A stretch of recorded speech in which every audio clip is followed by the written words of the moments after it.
Face yoga can help with. Strengthening your tongue can help with snoring.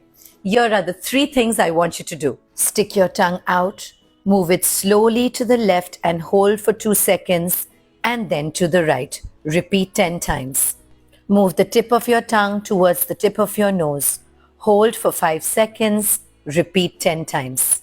Place your tongue over your teeth and do nice slow circles, clock and anti-clockwise 10 to 15 times. There is so much more that you can do with face yoga to improve your day-to-day life. Follow for more. If you want to know about my face yoga courses, comment below and I'll send you all the details.